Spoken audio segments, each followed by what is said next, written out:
shoulder active range of motion. So for this, we're going to check both shoulders. We're going to check your active range of motion.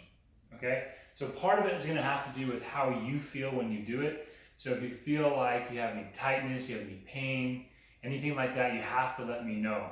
So for example, for that, if we're doing shoulder flexion, which is this movement, it's called shoulder flexion. And let's say this is your affected shoulder, your left shoulder.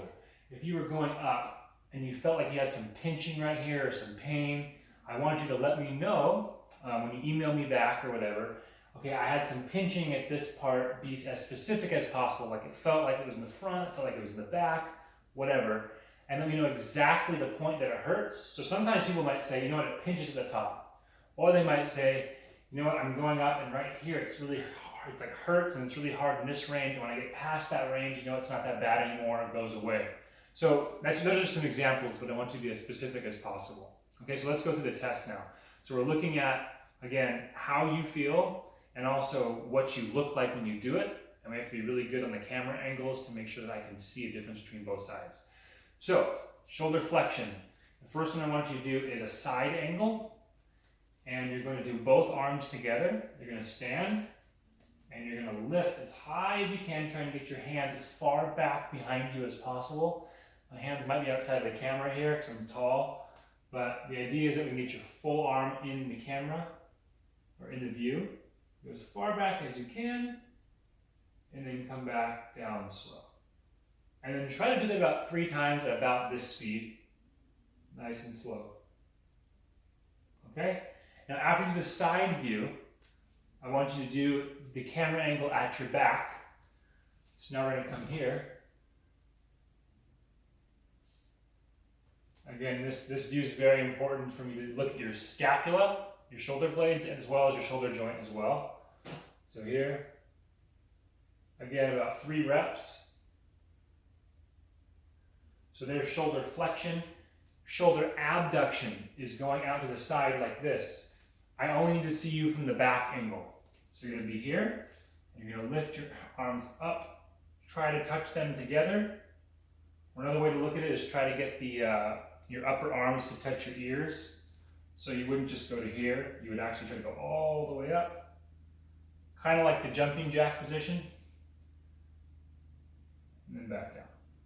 Okay? So about 3 reps of those. The next one would be hand behind your neck or hand behind your head.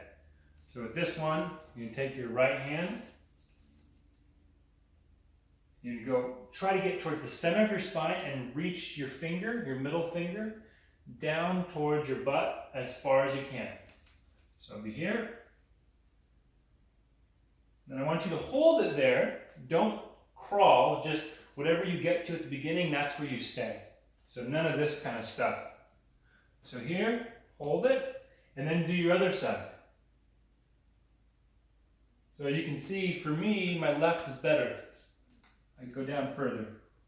I could crawl my hand there, but that's not the point. I just want to see what you get on the first try here. Then we're going to do hand behind the back. So this one you're going to try to get your thumb or your wrist or whatever. I prefer the thumb as high up in the middle of your spine as you can towards your neck. So I would stop there, and I'll do my left one. And again, my left is better. You can see that it's higher. Okay? Now, a really important thing with the hand behind the back test, not as important with the hand behind the head, but don't let your shoulder or your shoulder blade tilt forward way here. Because you can actually see, if I do let's just show you my right side, this is stiffer. If I let my shoulder dump forward, I can get all the way up here. So if I slouch and let it dump forward, I can get really high. If I stand up tall and I roll my shoulder blades back, I don't need to really pinch them hard. I just don't want to excessively let this happen. Then I can only get to here versus if I let everything dump forward, it's a lot easier. So try to be, you don't need to be perfect, but just try not to let an excessive movement like this happen. Try to stay somewhat tall and shoulders somewhat back. But still, you can see my left one, there's a big difference. So that'd be really helpful for me to see as well. And then you can do this last one. I'll probably let you know if you need to do this. For most people, I won't need you to do this, but I will let you know before I send this video, is if you put your hands at your side, this is the last test is called external rotation at 0 degrees of abduction, so your arms are at your side. You literally are just going to rotate your arms as far back as possible while keeping them pinned to your side. And the goal here is to see if there's a big difference, like if it's like this one would be lacking, or if it's like this, the left one would be lacking, seeing how far you can get here. But unless I tell you to, just do the first 4, which would be flexion, abduction, and then hand behind the back and hand behind the head. All of them are just back towards the camera, except for shoulder flexion is going to be from the side and from the back. And all the other 3 are going to be with back towards the camera.